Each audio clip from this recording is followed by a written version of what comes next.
నేని Sambasivarao. Thank you sir. బడ్జెట్కి సంబంధించి నిన్న సభ్యులు ఎక్కువ మంది లేకపోయినా చాలా వివరంగా మాట్లాడే అవకాశం కలిగింది. దానికి సంబంధించి నిన్న నేను ప్రస్తావన చేశాను. ఇది వాస్తవానికి దగ్గరలో ఉన్న బడ్జెట్ అని నేను చెప్పాను. సహజంగా ప్రతి సంవత్సరం గత సంవత్సరం కంటే కొంత శాతం పెరిగే విధంగా బడ్జెట్ తయారు చేస్తూ ఉంటారు. కానీ 2023-24 2,90,000 కోట్ల బడ్జెట్ని ఈ సంవత్సరం 2,70,000కి చేయటం అంటేనే వాస్తవిక ప్రాతిపదికగా, అలాగే ప్రతి సంవత్సరం కూడా ఎంతెంత పర్సెంటేజ్ డబ్బులు గ్యాప్ వచ్చింది ఖర్చు పెట్టకుండా కూడా లెక్కలు కూడా నేను నిన్న కూడా చెప్పాను. ఇప్పుడుదైతే 23-24 ఈ 2 నెలల్లో మరి ఎంత ఖర్చు అవుతుందో తెలియదు. కానీ ఉన్నటువంటి లెక్కల ప్రకారం ఇంకా 50% గ్యాప్ ఉన్నట్లుగా వస్తుంది 23-24.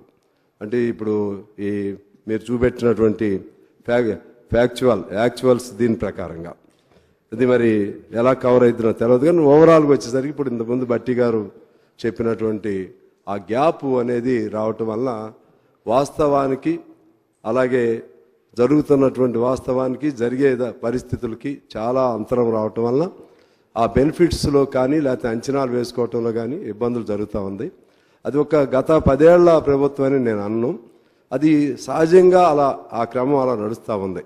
బడ్జెట్లు బాగా ఎక్కువ చూపెట్టడం, ఆచరణలోకి వచ్చేసరికి విఫలం అవ్వటం, దాని ద్వారా మనం వేసుకున్నటువంటి అంచనాలు అందుకోలేకపోవటం, ప్రజల్లో అసంతృప్తి రావటం, ఆ బడ్జెట్లో అనేక పథకాలు చూపెట్టడం, ఆ పథకాలు అమలు చేయకపోవటం వలన ఆ ప్రజలకి కోపానికి, ఆగ్రహానికి గురవటం, వాళ్ళు తిరిగి ప్రభుత్వం మీద మరలా ఎన్నికల సమయంలో ఆ ఆగ్రహం చూపెట్టడం. అదేవిధంగా బట్టి గారు చెప్పారు, కొంత చివరి మనిషికి ఇటువంటి ఇన్ఫ్లేటెడ్ బడ్జెట్ వలన ఉపయోగం జరగదని నాకు అనిపిస్తుంది. అది ఇన్ఫ్లేటెడ్ అయినా లేకపోతే వాస్తవానికి దగ్గర ఉన్న బడ్జెట్ అయినా మీరు చెప్పినట్లుగా జీతాలు ఇవ్వాల్సిందే, లేకపోతే ట్యాక్సులు కట్టాల్సిందే, లేకపోతే బకాయిలు తీర్చాల్సిందే. అందుకని ఇన్ఫ్లేటెడా లేకపోతే రియలిస్టిక్ బడ్జెట్ అనే పాయింట్ కాదు. మీరు రియలిస్టిక్ బడ్జెట్ అయినా ఇవన్నీ కట్టాల్సిందే. ఇవన్నీ అయిన తర్వాత మళ్ళీ మిగిలితే కదా ఇంకేదైనా చేయాల్సింది. ఇవి తప్పించుకోవటం అయితే కుదరదు కదా. అందువలన మనం ఆదాయ వనరుల్ని ఎలా పెంచుకుంటారనేది దాని మీద మనం ప్రధానంగా కేంద్రీకరణ ఉండాలి. అదే పద్ధతుల్లో ఇప్పుడు వారు చెప్పినట్లుగా 5-6% గ్యాప్ అయితే పెద్దగా ఇబ్బంది ఉండదు, మనల్ని నమ్ముతారు కూడా. లేకపోతే ప్రతి బడ్జెట్ కూడా ప్రజలని మభ్యపెట్టడానికి ఎన్నికల ముందు పెట్టే బడ్జెట్లుగా భావిస్తూ ఉంటారు. తర్వాత నిన్న నేను కొన్ని విషయాలు చెప్పాను.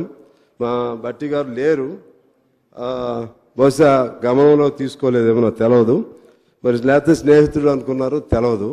నాకేమి సమాధానం చెప్పలేదు, వివరణ ఇవ్వలేదు.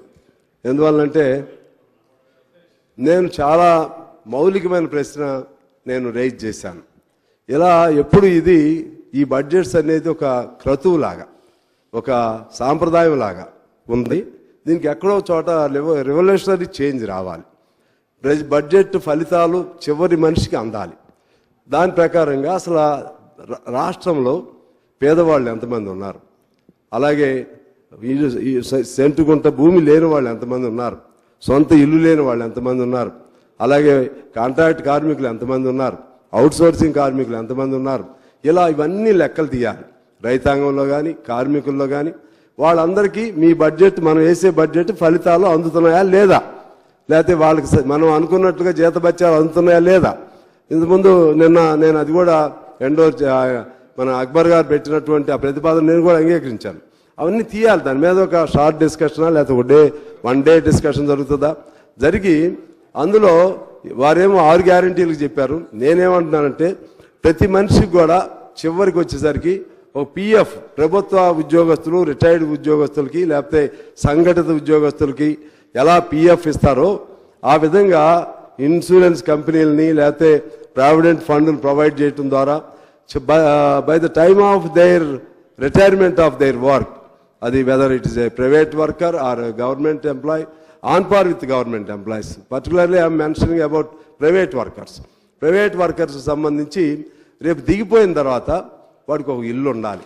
దిగిపోయిన తర్వాత ఒక 10,000 15,000 ఆదాయం వచ్చే మార్గం చూపెట్టాలి. ఆ 2 గ్యారెంటీలు ఉండాలి.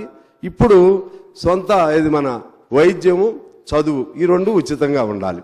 దాని వైపు మీరు ఆలోచన చేస్తే అప్పుడు మన బడ్జెట్ ఫలితాలు చివరి వరకు అందుతాయని చెప్పి అందుకని నేను వారిని కోరుతున్నాను. మీరు దాని మీద ఒక మొత్తం మరలా స్టాటిస్టిక్స్ తీయాలి. పేదవాళ్ళందరిది లేకపోతే నేను చెప్పినటువంటి వర్కింగ్ క్లాస్ ఇవన్నీ కూడా స్టాటిస్టిక్స్ తీసి ఏదైనా మీకు ప్రత్యామ్నాయ ప్రతిపాదన చేసే అవకాశం ఉందా? ఈ బడ్జెట్ స్వరూపాన్ని మారుస్తారా? ఎప్పుడు ఇలాగే సాంప్రదాయిక బడ్జెట్గా పోతుందా? లేకపోతే ఈ బడ్జెట్ ఫలితం చివరి వరకు రీచ్ అయ్యే విధంగా చేస్తారా లేదా? అది మీరు ఇప్పుడు చెప్తే బాగుంటుందనేది నా ఆలోచన. అదేవిధంగా ఈ మన బడ్జెట్లో 2,70,000 కోట్ల బడ్జెట్లో క్యాపిటల్ ఎక్స్పెండిచర్ 29,669 కోట్లు చూపెట్టారు అధ్యక్ష. క్యాపిటల్ ఎక్స్పెండిచర్ అంటే మనం అది మెటీరియల్ కాంపోనెంట్ అనండి, లేకపోతే ఆస్తులని కూడగట్టుకోవటం అనేది ఇందులో వస్తుంది క్యాపిటల్ ఎక్స్పెండిచర్. కానీ మరి కేవలం 29,669 కోట్లతో ఎంత మేరకు ఆస్తులు మనం కూడగట్టగలుగుతాం, ఎంత మేరకు అది స్థిరాస్తుల కింద రూపాంతరం చెందుతుంది? మిగిలినవన్నీ కూడా రెవెన్యూలో ఖర్చు అవుతున్నాయి. రెవెన్యూలో ఖర్చు తగ్గాలి, ఈ క్యాపిటల్ ఎక్స్పెండిచర్ పెరగాలి. అది మనకి ఆరోగ్యదాయకమైనటువంటి మన రాష్ట్రానికి ఆరోగ్యదాయకమైన ప్రగతి కింద నేను భావిస్తున్నాను. దానిపైన కూడా మీరు చెప్తే బాగుంటుందని నేను కోరుతా ఉన్నాను అధ్యక్ష. అదేవిధంగా నేను ఇంకో పాయింట్ కూడా చెప్పాను మీకు. సరే, ఇప్పుడు ఒక్కొక్కళ్ళు ఒక్కొక్క లెక్కలు చెప్పారు. నేను ఒక పద్ధతుల్లో వర్కౌట్ చేశానని కూడా చెప్పాను. సరే, అది కరెక్టా కాదా అన్ని మొత్తం ఫ్యాక్చువల్ ఫిగర్స్తో నేను చెప్పలేదు. ఒక జనరల్ అంచనాతో, నా అంచనా ప్రకారంగా రేషన్ కార్డులకు ఒక 4,000 కోట్లు, పెన్షన్లకి 15,000 కోట్లు, రైతు బంధు వాస్తవంగా ఇప్పుడు సాగులో ఉన్నటువంటి భూమి ఎంత ఉందంటే 1,63,00,000 సాగు భూమి అయితే అందులో పడావుగా పడి ఉన్నటువంటిది అంటే సాగుయేతర భూమిగా మారింది 45 లక్షల ఎకరాలు ఉంది నా అంచనా. ఈ 45 లక్షల ఎకరాలకు కూడా రైతు బంధు ఇస్తున్నారు. ఈ రైతు బంధుని తొలగిస్తే ఇప్పుడు ఇస్తున్నటువంటి ఖర్చు 11,000 కోట్ల నుంచి మామూలుగా పెరిగితే 16,000 కోట్లకు రావాలి యథాతథంగా. అది తగ్గితే 10,000 కోట్లకే తగ్గుతుంది. రైతు బంధు అంటే 45 లక్షలు మీరు వృధాగా ఇస్తా ఉన్నారు. ఇప్పుడు అది తగ్గించడానికి ప్రయత్నం చేయాలి. గ్యాస్కు సంబంధించి కూడా ఒక 4,000 కోట్లు, బస్సుకు సంబంధించి 3,600 కోట్లు అంటే ఉచిత బస్సు ప్రయాణానికి సంబంధించి, ఆరోగ్యశ్రీకి సంబంధించి గతంలో 800 నుంచి 1,000 కోట్లు ఇచ్చేవాళ్ళు, ఇది డబల్ చేశారు కాబట్టి 2,000 కోట్లు, ఇళ్లకు సంబంధించి 20,000 కోట్లు, పిఎం మన మహిళలు 2,500తో ఉండేటువంటి మహిళలకు సంబంధించి దాదాపు కుడి అడంగా ఒక 20,000 కోట్లు, టోటల్గా 81,000 కోట్లకి నా అంచనా వచ్చింది అధ్యక్ష. మరలా మీరు కావాలంటే మీరు కూడా చూసుకోండి. ఎందుకంటే పాత వాటి మీద కొంతగా పెంచారు చాలా పథకాలు. మీరు మొత్తం డైరెక్ట్ కొత్త పథకాలేం కాదు. డైరెక్ట్ కొత్త పథకం ఏదైనా ఉందంటే మహిళలది ఒకటి డైరెక్ట్గా కొత్త పథకం ఉంది. మిగిలినవన్నీ గతం కంటే కొద్దిగా పెంచినటువంటివి. ఈ మహిళలు కూడా వివిధ దశల్లో ఉంటారు. వృద్ధాప్యంలో ఉన్నటువంటి ఆ పెన్షన్లు వస్తాయి, వాళ్ళు ఇందులో కవర్ కారు. అలాగే ఉద్యోగం చేసేటువంటి మహిళలు ఉంటారు, వాళ్ళు ఇందులో కవర్ కారు. అదేవిధంగా మన రేషన్ కార్డు, అదే మన పేదరికం స్థాయికి అబోవ్ స్థాయిలో ఉండేటువంటి మహిళలు ఉంటారు, వాళ్ళు కవర్ కారు.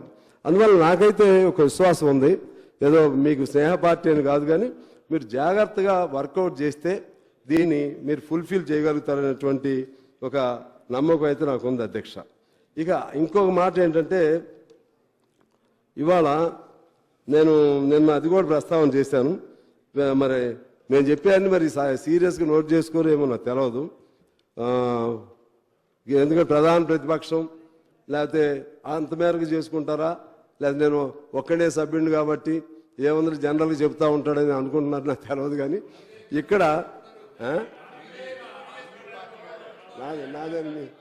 మీకే సమాధానం చెప్పారు కదా స్పీకర్ సార్. పెద్దలు సాంబశివరావు గారు అనుమానాన్ని వ్యక్తం చేశారు అధ్యక్ష. మీకున్న అపారమైన అనుభవాన్ని ప్రత్యేకంగా సూక్ష్మంగా ఆలోచన చేసి ప్రధాన ప్రతిపక్షం అంతా అర్థం చేసుకోలేకపోయినా మీరు అర్థం చేసుకొని ఈరోజు మీరు మంచి సలహా సూచనలు ఇచ్చిన తరుణంలో తప్పకుండా సార్ మీరు చెప్పిన ప్రతి ఒక్క అంశాన్ని కూడా తప్పకుండా నోట్ చేసుకుంటా ఉన్నారు ఫైనాన్స్ మినిస్టర్ గారు. తప్పకుండా మేము ఆచరణలో కూడా మీరు ఇచ్చే మంచి సలహా సూచనలు కూడా అమలు చేసే కార్యక్రమం చేస్తాం. అధ్యక్ష, నేను ఇంకొక సూచన కూడా చేశాను. ఈ హైదరాబాదు మహానగరంలో ఈ భూ కబ్జాల పేరుతో అక్రమంగా భూములు ఆక్రమణ చేసుకున్నాయి. కొన్ని వేల ఎకరాలు ఉన్నాయి, వేల కోట్ల విలువ కలిగినటువంటి భూములు ఉన్నాయి. దానిపైన మీరు ఏదైనా ప్రభుత్వంగా సీరియస్గా ఆలోచన చేయాలని నేను సందర్భం వచ్చిన ప్రతిసారి కూడా చెప్తా ఉన్నాను. దానిపైన మీరు శ్రద్ధ పెట్టి మీరు ఎక్కడెక్కడైతే భూములు కబ్జా చేయబడ్డాయో అందులో చెప్పాను నేను, దేవాదాయ భూములు ఉన్నాయి, అలాగే భూదాన భూములు ఉన్నాయి. పేదవాళ్ళు వేసుకుంటే వాళ్ళకి న్యాయం చేయండి. పేదవాళ్ళు వేసుకోకుండా వ్యక్తుల పేరుతో ఉన్నటువంటి భూములు ఉన్నాయి. అదేవిధంగా మనకు తెలుసు అధ్యక్ష, పట్టణంలో 2000 గజాల వరకే సీలింగ్ ఉండేది ఇంతకుముందు, ఇప్పుడు అబియన్స్లో ఉందని అంటున్నారు.